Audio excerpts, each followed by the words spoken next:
Muito obrigada, professor David Rodrigues, pela excelente conferência. Vamos agora aproveitar este pouquinho tempo que nos resta e vamos falar um pouquinho algumas coisas que ficaram. A professora Felicity falou-nos de algumas questões extremamente importantes, nomeadamente nas questões relacionadas com os direitos humanos e a igualdade, no papel da escola enquanto reprodutora de desigualdades. Falou-nos depois, portanto, no modelo social da deficiência, falou-nos ainda da diferença no que diz respeito a comunidades diferentes e a práticas diferentes no que se referem à educação inclusiva. Falou-nos de escolas com sucesso e as escolas sem sucesso que depois não atraem tantos fundos. Falou-nos de imensas questões. O professor David Rodrigues lançou-nos aqui também algumas pistas para reflexão e debate, que eu gostaria de salientar algumas delas. A questão fulcral que tem a ver com a equidade, que é fundamental, porque, efetivamente, a equidade é o pilar fundamental do sistema educativo e da escola inclusiva. Falou-nos também da questão da qualidade e da excelência. E, efetivamente, como é que a qualidade e a equidade e a excelência podem ser, portanto, associadas na construção e, nomeadamente, na igualdade de oportunidades e na construção de uma escola inclusiva para todos os alunos, em que haja, de alguma forma, diferenciação na escola em resposta às necessidades de todos os alunos. Falou-nos também relativamente a um aspecto que eu penso que também é fulcral na escola inclusiva e que tem a ver com a utilização dos recursos da escola e da comunidade. Face ao desafio lançado pelo professor David Rodrigues, passo agora a palavra a vós. Questões, reflexões que tenham feito e que queiram colocar aos nossos oradores, por favor.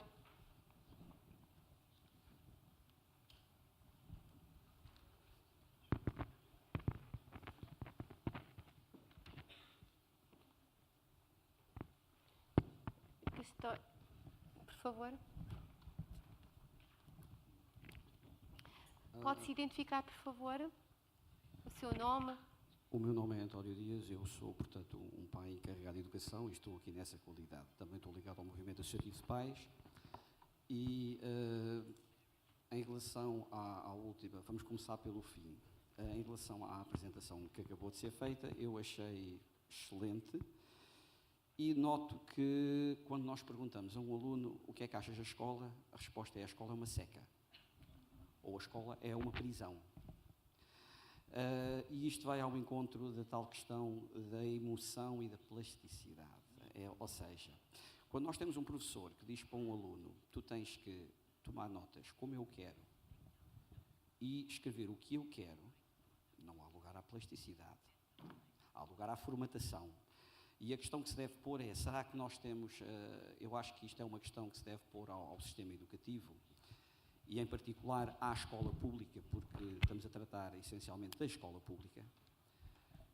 Se não será a altura de começar a pensar mais em termos de que resultados é que queremos, em vez de pensarmos em que formatos é que temos, ou em que formatação é que estamos a fazer nas escolas. Porque, e a sua apresentação até explica isto muito bem, é muito interessante, porque quando um aluno tem trabalhos de casa, os trabalhos de casa são iguais para todos. E isto pode parecer equitativo e inclusivo, mas não é. É a ilusão. Eu tenho tido esse debate várias vezes e tenho tido grande resistência por parte dos professores em aceitarem este princípio. Nós, ao termos circunstâncias como um manual escolar que muda todos os anos, muda a capa, o conteúdo é quase o mesmo. E depois temos cadernos de trabalhos ou cadernos de exercícios, onde os alunos levam o mesmo exercício, todos o mesmo exercício para casa. Ou seja, o aluno que já sabe aquela matéria apanha uma seca, passa a expressão, porque está a repetir algo que já sabe. O que não sabe, se calhar, não vai aprender em casa por tentar fazer sozinho. E depois há mais uns quantos casos pelo meio intermédios. Ou seja, na tentativa de incluir todos, criamos exclusão. E esta é uma questão que está no cerne do método de ensino. Ou seja, é o que é estabelecido em termos de políticas de educação pela tal chamada entidade superior, que é uma entidade um bocado vaga, que supostamente está no Ministério e que depois vai mudando consoante o senhor que está à frente do Ministério, enfim. Agora, no terreno, o que é que verificamos? Verificamos que, após sucessivos ministérios e após 40 anos de ensino público, verificamos que, no fundo, a base não mudou. A mentalidade continua a ser a mesma e a minha questão aí é, será que não é à altura de facto, repensarmos a forma como estamos a ensinar? Aliás, de facto, os docentes nas escolas partilharem experiências, de se analisar, de se fazer algo que é tabu, que é analisar a performance dos professores. Sabemos que há variáveis. Esta turma é melhor, aquela turma é pior, esta turma tem mais alunos complicados e aquela turma tem menos, mas haverá, de certa forma, eu tenho a certeza que poderão chegar a um método de observação e avaliação contínua das práticas em sala de aula para se chegar à conclusão quem é que tem melhores práticas. Porque isso não existe.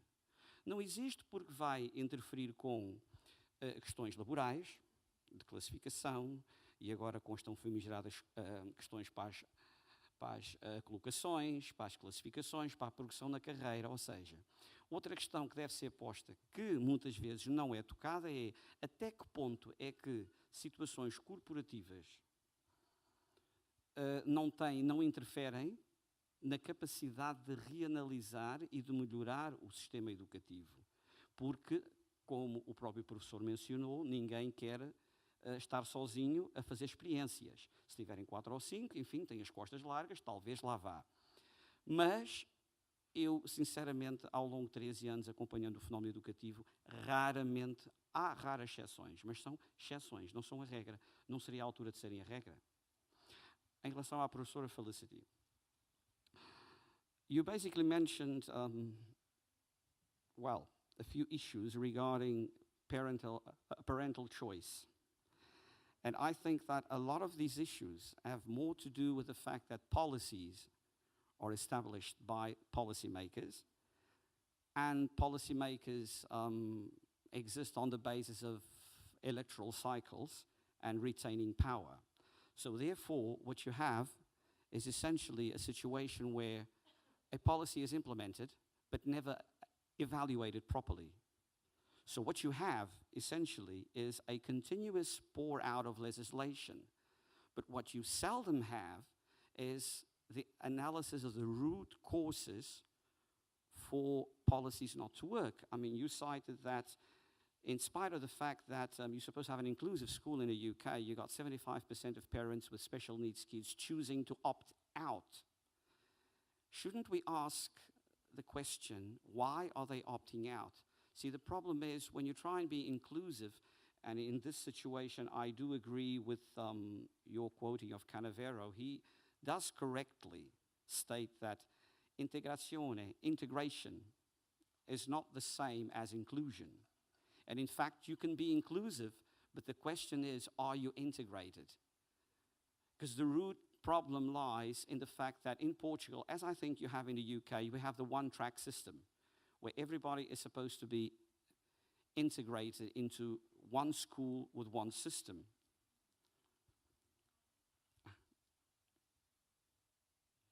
Okay. Speak English. Okay.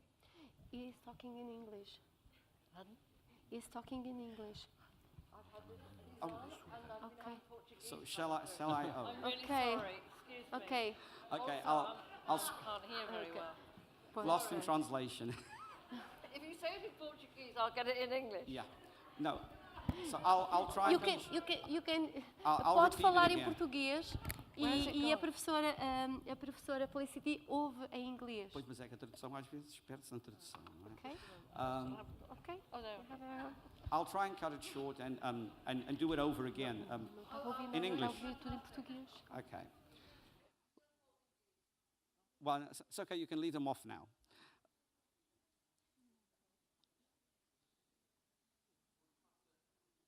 Eu traduzo para inglês para ela, está bem? Ok. Então, mas ela ela tem não- dificuldade em não ouvir ouvia. por causa do eco da sala. Sorry. Pequenina, para que eu não sou muito bom a traduzir.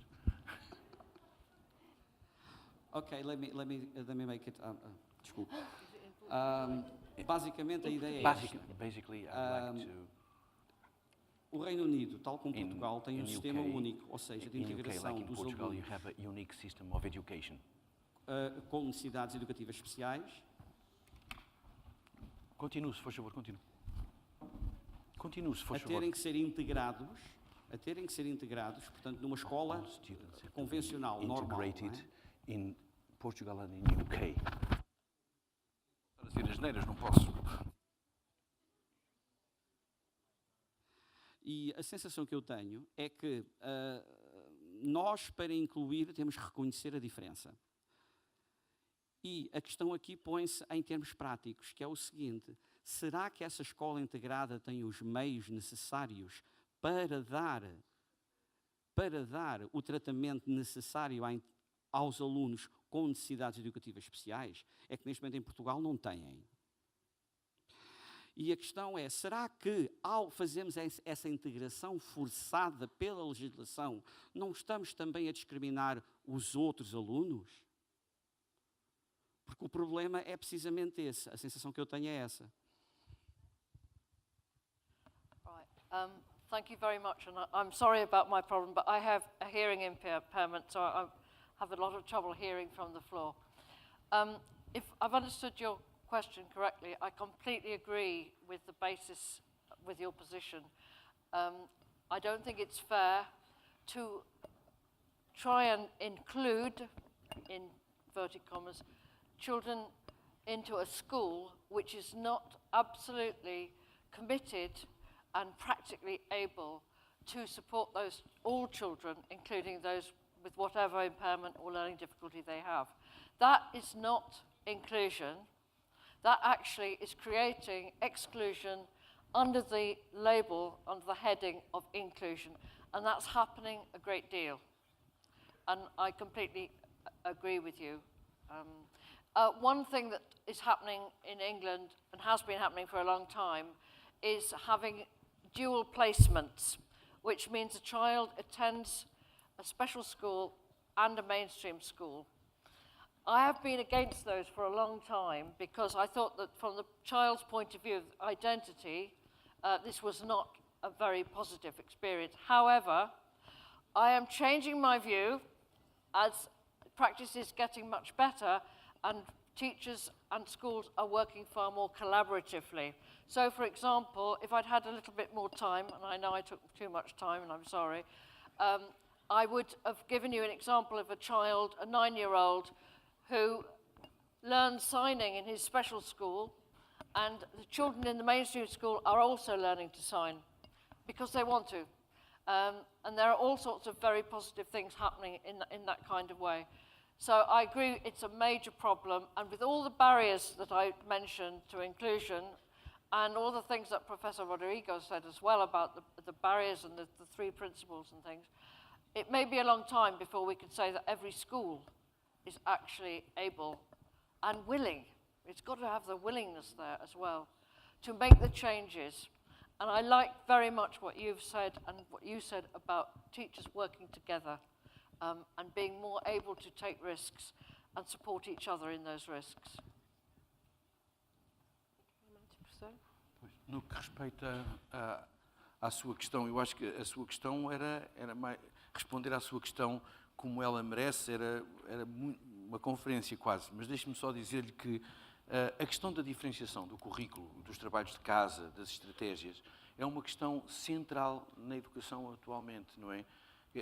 Isto é, nós não podemos continuar a fingir que os alunos são homogéneos, que eles partem todos do mesmo ponto, que aprendem todos da mesma maneira e que um dia hão de chegar todos ao mesmo lugar. Não podemos continuar a pensar assim. A questão, ok, estamos todos de acordo. E agora, nós precisamos diferenciar o currículo. E quando nós pensamos na diferenciação do currículo, há um conjunto de aspectos que são essenciais e que nós muitas vezes pensamos que em vez de nos estarmos a aproximar deles, por vezes nos estamos a afastar.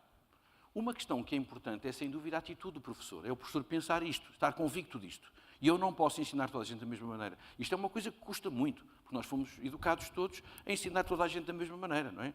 Não é? Aprendemos todos, não é? Como dizia o outro, era ensinar todos como se fossem um. Foi o que nós ensinamos, aprendemos e ensinamos assim. A primeira questão é a atitude.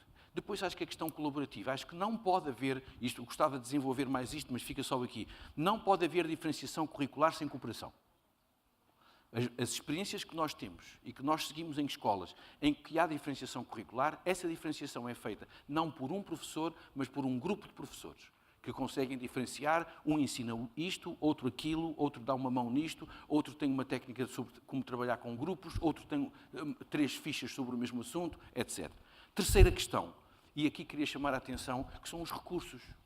Nós, quando ouvimos dizer que a nossa educação, afinal, não está tão mal quanto isso, nós já tivemos 5,9% do PIB na educação. Estamos agora com 4,8%.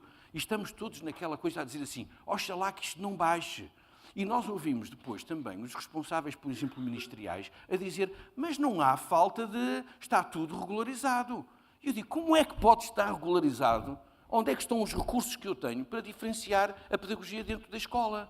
Isto é, se eu tiver 30 alunos e um professor todo o tempo, eu só posso ensinar como no século XIX, que era assim que se ensinava. Era com 30, não era com 30, era com 60.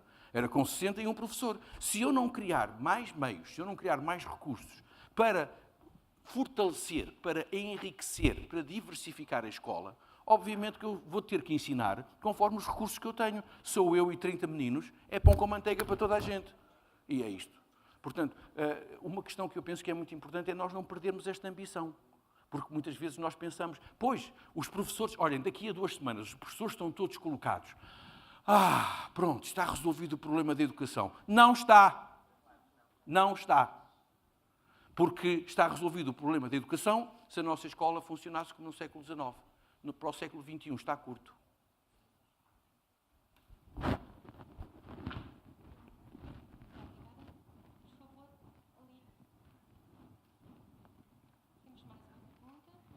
Por favor.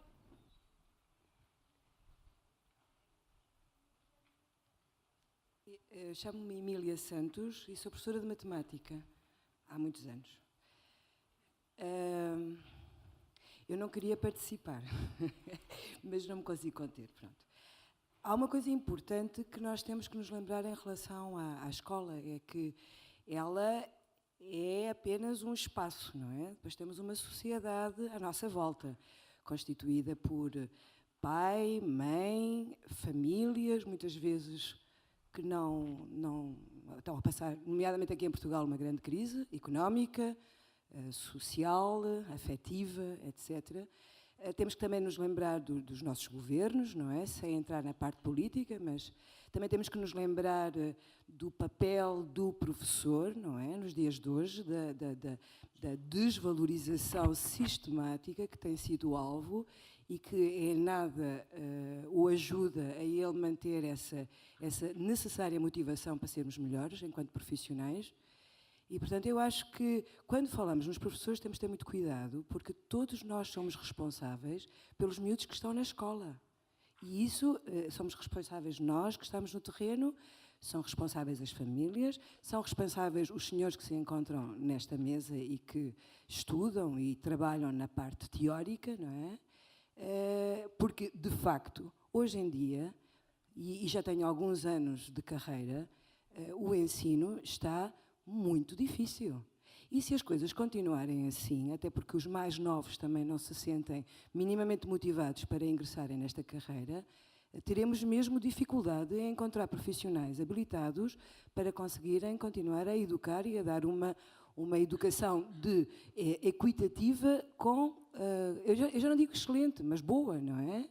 Mas isso é um desafio enorme que todos nós somos responsáveis, não apenas o professor que tem, efetivamente, 30 miúdos ou 30 jovens à sua frente e que exigem respostas. Respostas que a própria sociedade não lhes dá. Até porque eles muitos sabem, nomeadamente os do secundário, que quando terminarem os seus cursos, não é?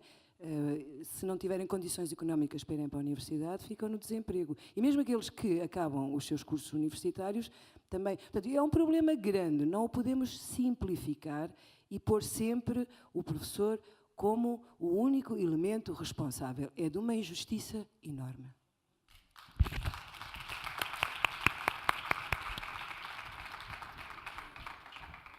Eu não sei se alguém quer comentar. Perguntas, temos ali perguntas, Se calhar é isso mesmo. Podíamos juntar esta questão, por favor, e depois juntamos 3 ou 4 questões e depois respondemos no final. Penso que será assim mais... Boa tarde a todos. O meu nome é Cristina Crista. Eu sou professora quase há 30 anos, 25 dos quais no Conselho de Alcotim. De há 3 anos para cá estou na Comissão de Proteção de Crianças e Jovens. Este ano, pela primeira vez, em horário completo. E queria agradecer a intervenção, sobretudo a intervenção do Dr. David Rodrigues foi altamente inspiradora. E eu queria só fazer deixar um pequeno apontamento que me foi suscitado pela pintura que a doutora Felicity Armstrong, que nós podemos ver ali no ecrã, quando aquelas crianças estavam a tomar banho num rio ou num lago.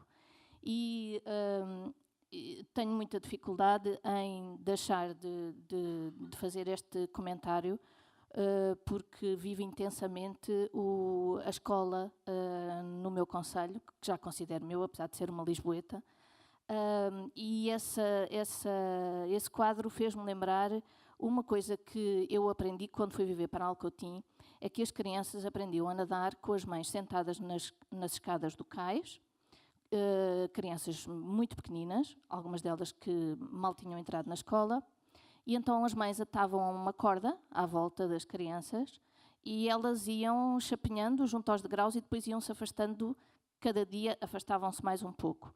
Quando de facto a corda já estava laça, significava que as crianças estavam prontas a nadar. E eu achei isso engraçado. A primeira vez para uma urbana como eu, vinda do centro de Lisboa, ver aquilo, pareceu-me um bocado estranho, até um bocado rude, mas acho que é uma imagem perfeita para o que aconteceu, ou que foi acontecendo na minha escola, agora 2 escolas, desde que somos agrupamento, no Concelho de Alcotim, em que nós tentámos também deixar-nos inspirar por esta conversa das mães que havia nas escadas quando os filhos estavam a aprender a nadar, com esta corda que ia sendo cada vez menos tensa, e serviu-nos também para nós fazermos uma proposta, e o meu comentário tem a ver com isto, com a falta de liberdade que por vezes as escolas que precisavam de a ter e não a têm para andarem espantadas de assistir. E de facto, a certa altura, apresentámos um projeto para sermos escolas autónomas, porque nas 2 escolas do Concelho de Alcotim, eu penso que isto é um dado importante, nós temos cerca de 170 alunos, do pré-escolar ao 9º ano. Portanto, como vê, é um agrupamento completamente atípico, é uma escola à escala humana, que é uma coisa que já vai rareando nos nossos dias, de há uns anos para cá no nosso país, e de facto fizemos uma proposta de funcionar de forma mais autónoma, porque quisemos juntar os alunos, isto era um dos exemplos, juntar os alunos pelo que eles sabiam, por exemplo, o 2º e o 3º ciclo numa turma só, ou o 3º ciclo numa turma só. Fizemos um documento, que tínhamos que o fazer, apresentámos uma série de ideias, algumas tão perigosas, que quando recebíamos o documento de volta, nas ideias mais perigosas, entre aspas, havia um comentário à parte no documento Word que era: não há enquadramento legal, não há enquadramento legal, não há enquadramento legal. E esse comentário apareceu N vezes. E, de facto, apesar de nós termos repetido, inclusivamente, para a Escola da Ponte, que seria mais ou menos uma coisa parecida, esse não há enquadramento legal tornou-se numa private joke na nossa escola e, de facto, ao fim de 2 ou 3 tentativas de refazer o documento, o Conselho Pedagógico considerou que aquela autonomia não era aquilo que nós queríamos. Ou seja, a tutela tem uma corda à volta das nossas cinturas, mas não nos deixa nadar. Era só este contributo que eu gostava de deixar, dizendo que o espaço de sala de aula e o espaço da escola, apesar de tudo, é dos poucos espaços onde ainda conseguimos ser livres, porque fazemos perguntas aos alunos e tentamos ver o que é que eles respondem. Obrigada.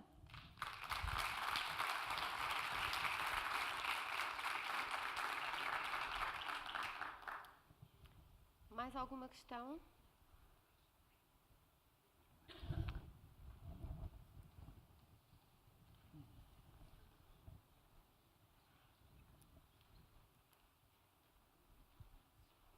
Muito boa tarde, chamo-me André Lara Ramos, sou professor numa escola deste concelho e desde há pouco tempo tenho algumas responsabilidades até na gestão da própria escola.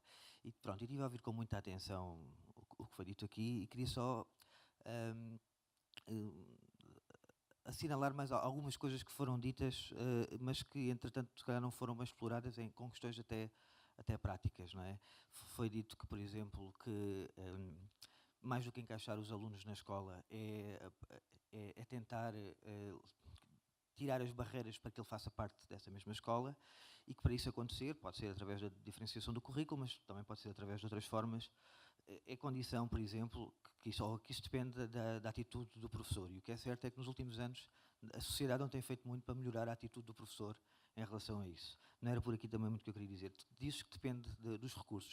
Os telejornais abrem, por exemplo, a dizer que faltam professores, mas depois, na minha escola e em muitas escolas deste país, não faltam só professores. Ou seja, faltam professores de educação especial. No meu agrupamento, em 12, faltam 7.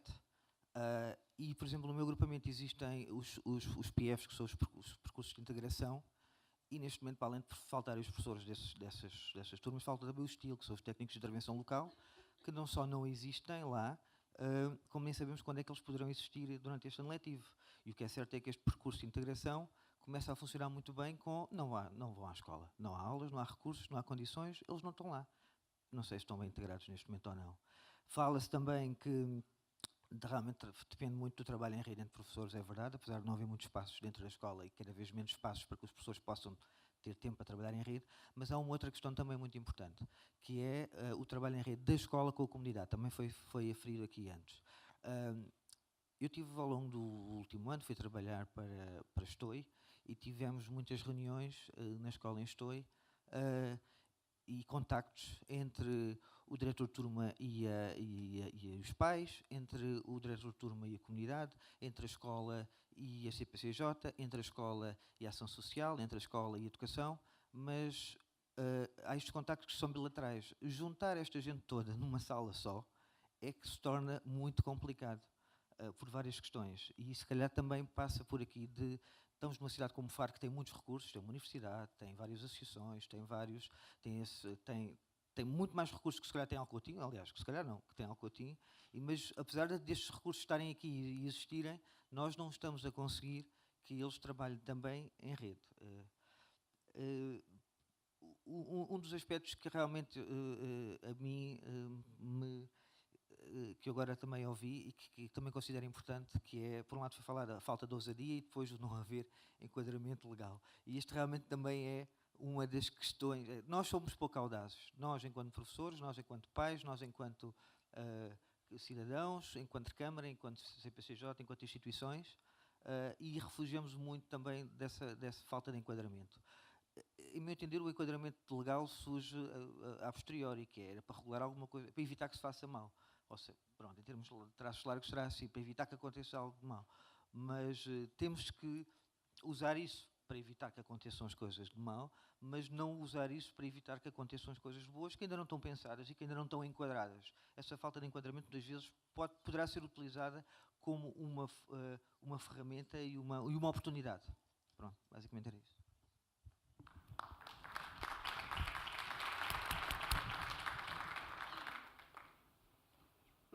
Mais alguma?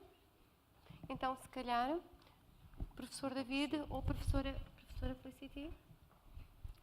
I've got just one or two things. Okay. Yeah? Am I? Yes, please. Yes. To take the question about the lack of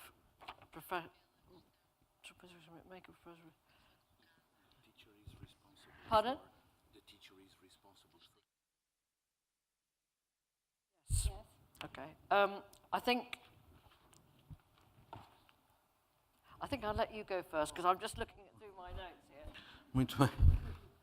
Três questões muito rápidas, porque outra vez não é para fazer outra conferência. Primeira questão, talvez eu não tenha sido muito claro em relação à sua pergunta. Eu não acho que o professor seja o responsável. Não acho que o professor seja o para-raios desta questão. Eu acho que o professor é uma componente da mudança. é uma componente da mudança. Aliás, quando eu respondi, eu dizia, é preciso a atitude do professor, é preciso recursos. Quando eu disse, é preciso recursos, e é preciso todo um conjunto de questões que facilitem esta possibilidade do protagonismo do professor. Sabe que eu acho que os professores são pessoas extraordinariamente solitárias. Extraordinariamente solitárias.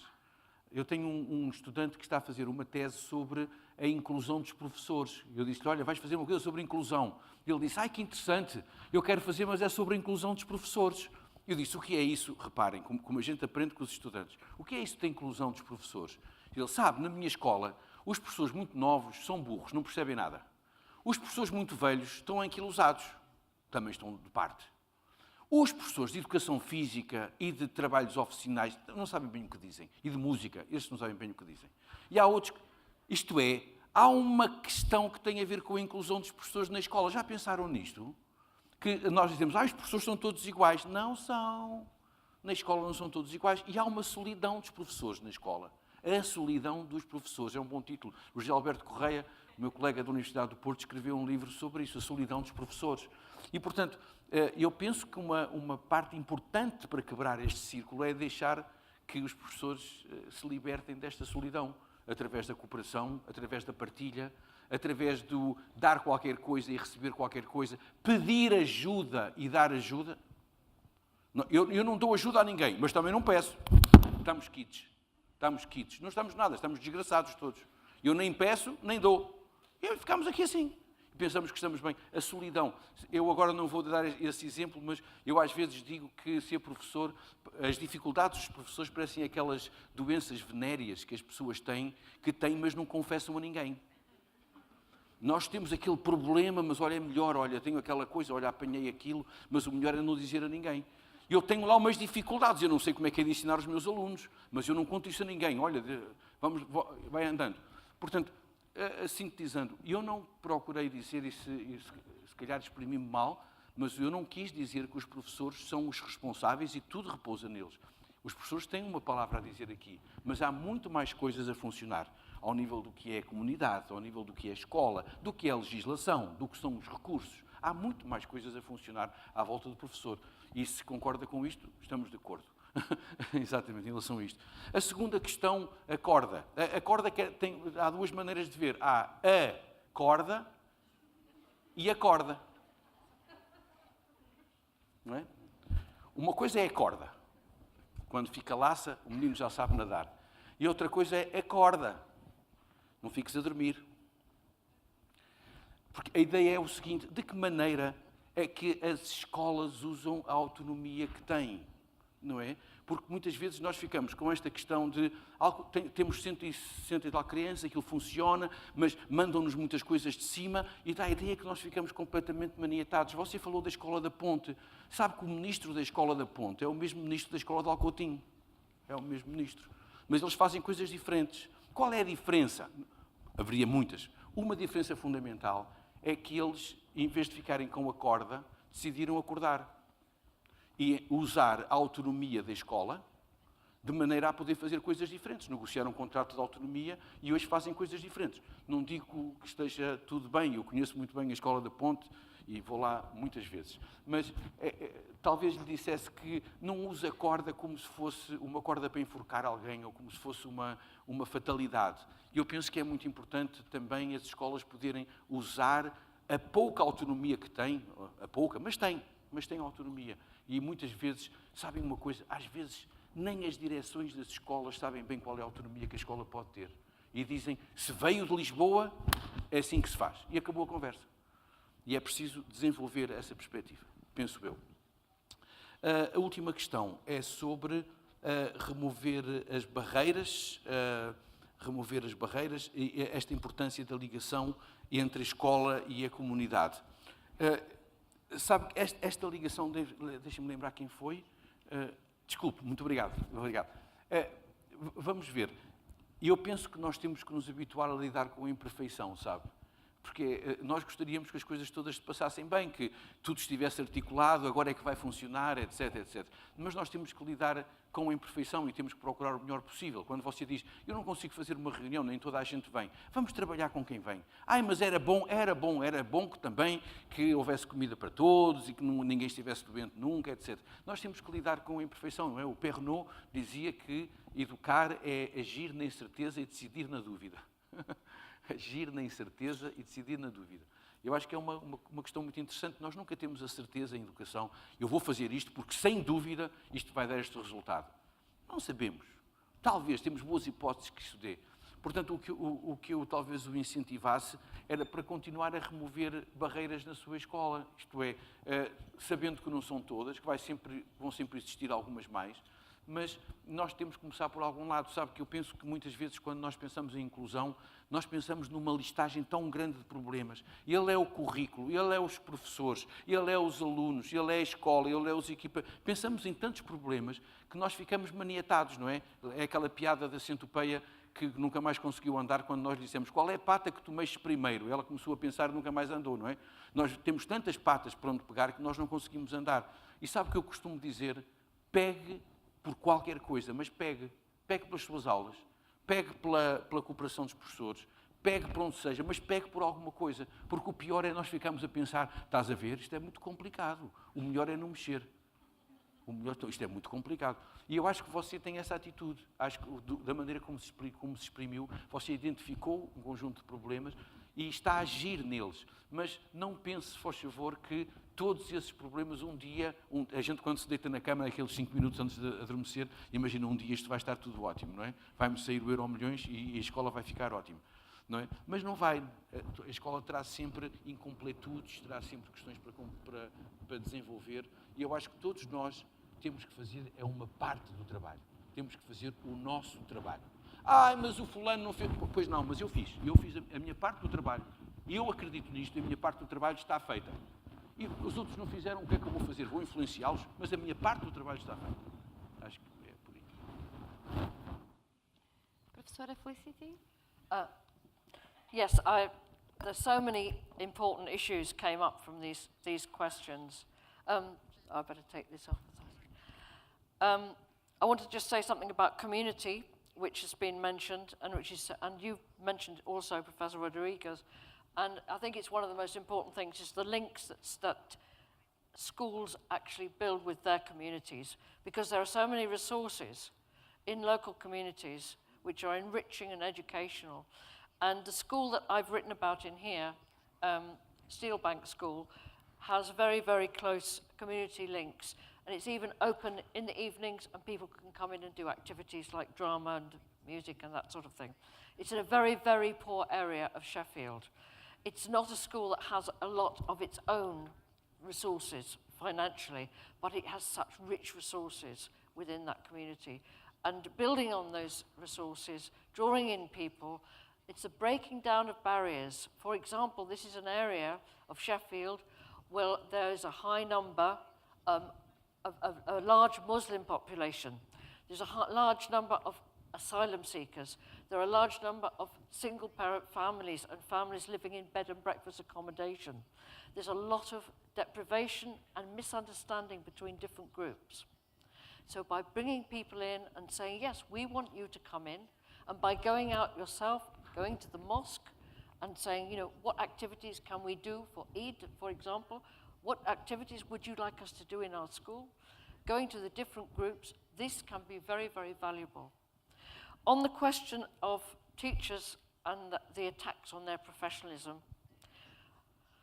I can't begin to say what my feelings are about this because sometimes I wonder what has happened to the teachers' unions, because we don't talk about teachers' unions very much anymore.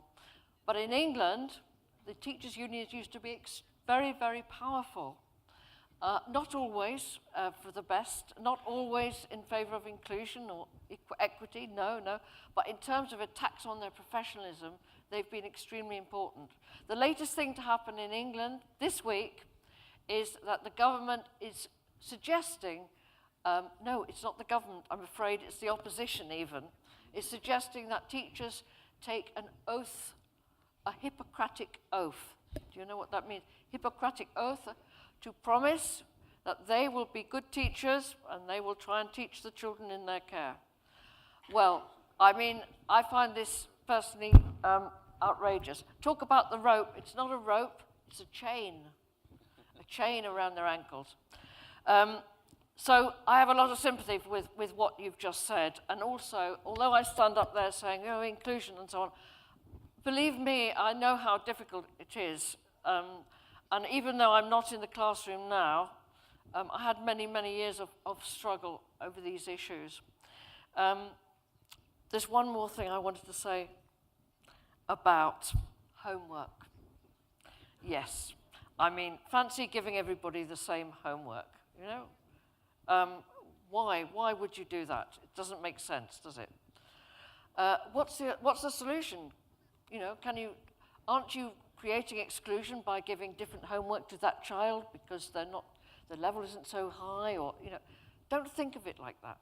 What I would say, and you have made me think about this.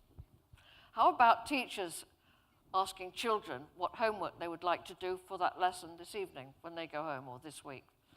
Then your child or my granddaughter or whoever it is could say, well, I was really interested in blah, blah, blah, or I found that really difficult. Could you give me something to help me understand that or do that better? Or can I practice doing that? I realize it's a lot more work for the teachers, but maybe it could be a way of thinking about homework in a different way.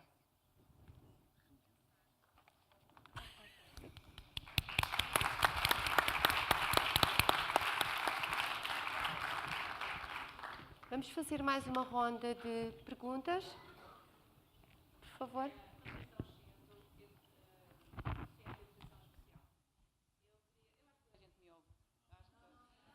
Não?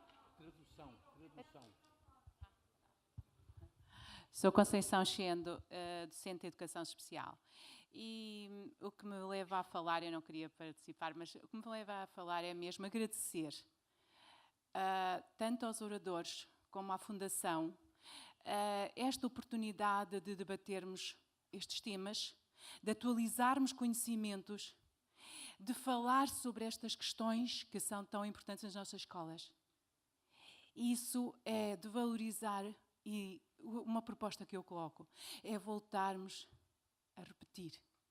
E repetir quer dizer, mesmo falando os mesmos oradores, os mesmos temas, nas mesmas escolas, neste sítio, noutros sítios, nunca é demais para os nossos alunos, para fazer a diferença no sucesso educativo, mas tendo em conta a inclusão.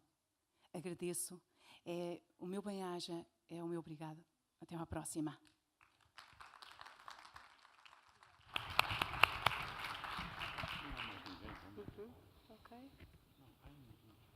Ok, mais uma só.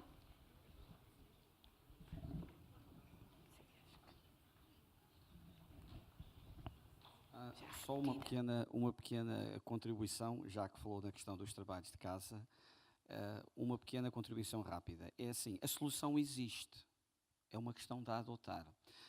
Nós temos que ter em conta que com a tecnologia, com a informatização das escolas, com a internet, é muito fácil que, por exemplo, e atualmente um aspecto eventualmente negativo, que são os nossos novos mega-agrupamentos, podemos transformar essa desvantagem numa vantagem, unindo esforços e fazendo o quê? Nós sabemos que em determinadas áreas curriculares que as dificuldades são sempre em determinados pontos da matéria. Ora bem, eles estão identificados, os professores há imensos anos que dão o mesmo programa. O que é que sucede?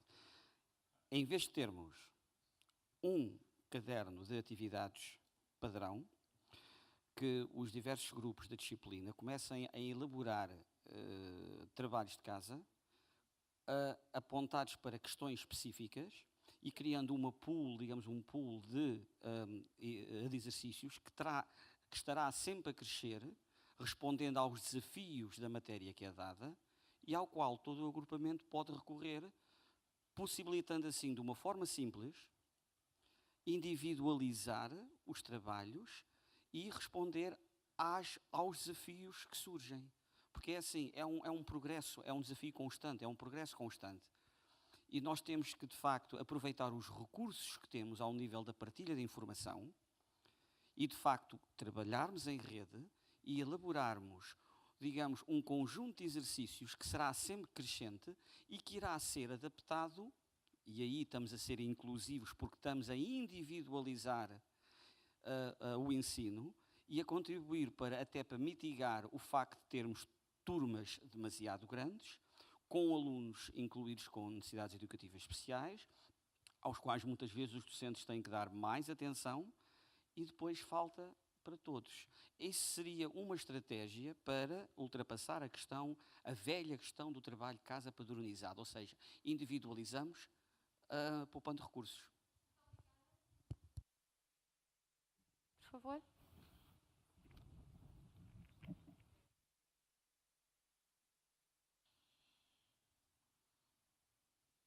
Igor Chmielewski, Universidade do Algarve, sou professor de Química.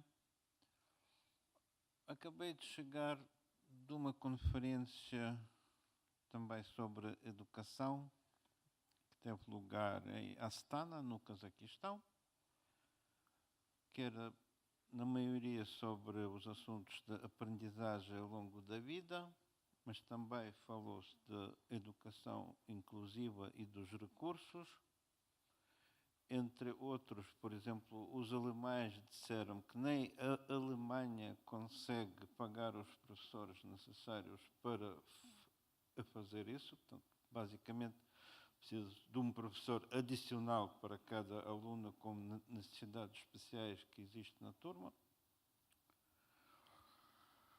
Agora, o que eu disse naquela conferência, e que posso repetir aqui, é que estamos muito preocupados com direitos de 1 a 2% dos alunos, mas de facto devíamos estar mais preocupados com direitos de todos os outros, que não estão a ser ensinados adequadamente, porque, pronto, é um trabalho, suponho, que ainda não foi publicado, mas se investigarmos a existência de conhecimentos nos alunos, daquela tríade de conhecimentos, aptidões e habilidades, os conhecimentos de facto estão praticamente ausentes, como essa paradigma nova de pensamento crítico a começar a ser incutido a partir da escola primária. Portanto,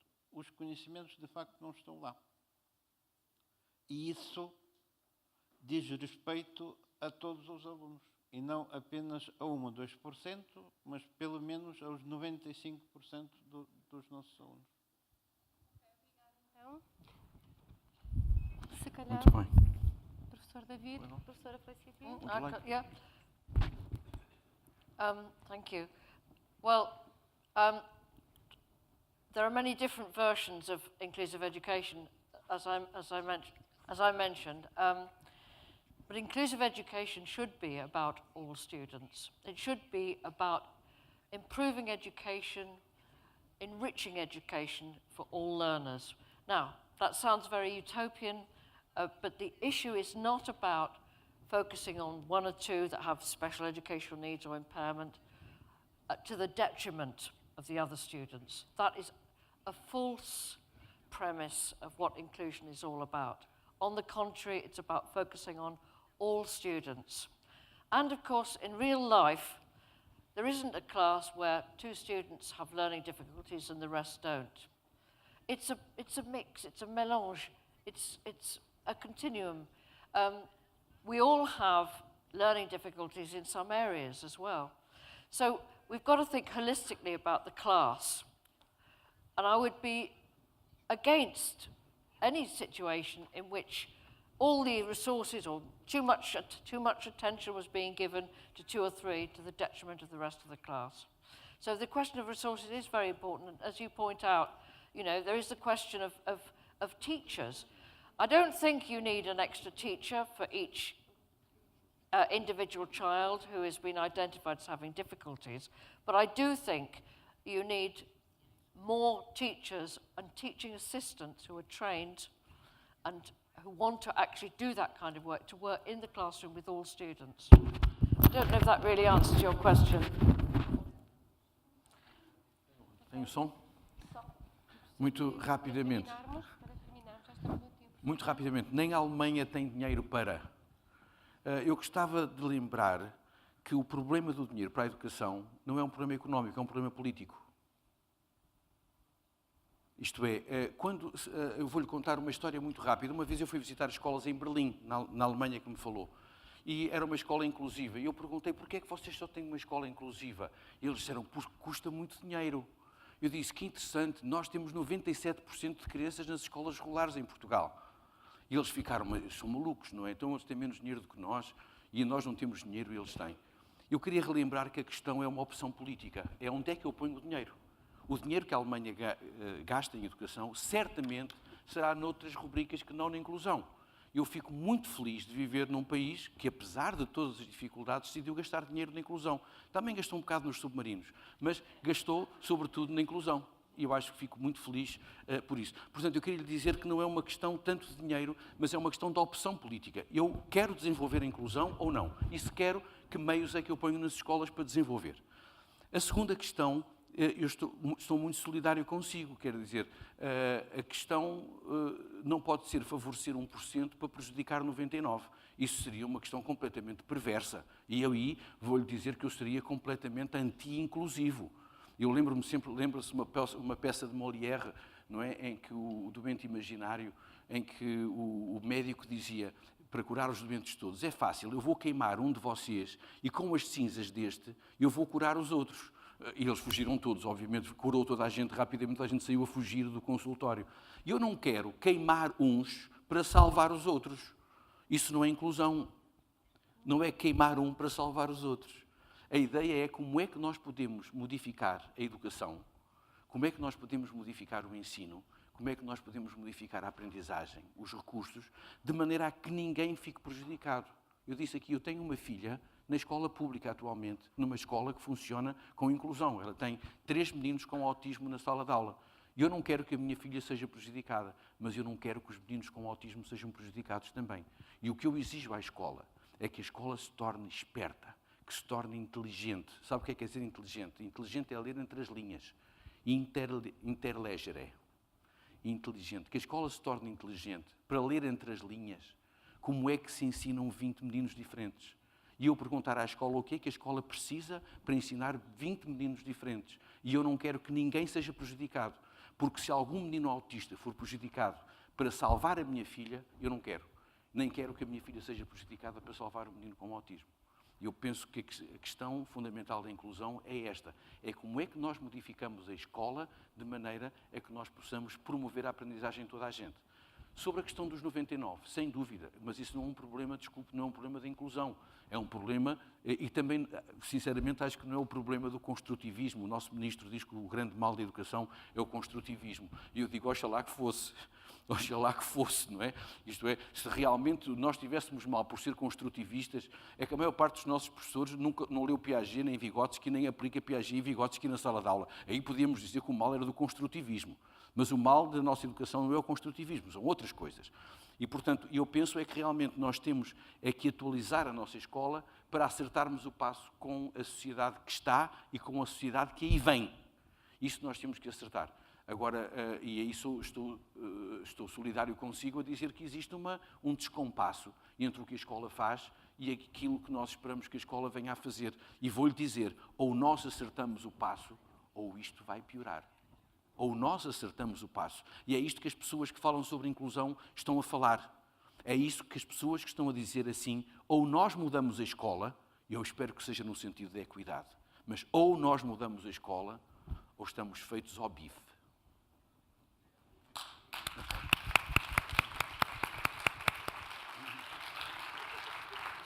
Bem, obrigada a todos, obrigada aos nossos oradores, obrigada aos presentes. Eu penso que aqui deixámos no ar algumas pistas para reflexão. Muitas coisas ficaram para dizer, muito ainda poderíamos aqui ficar a debater os problemas, as adversidades que ainda restam para irmos ultrapassando. Mas o caminho faz-se andando.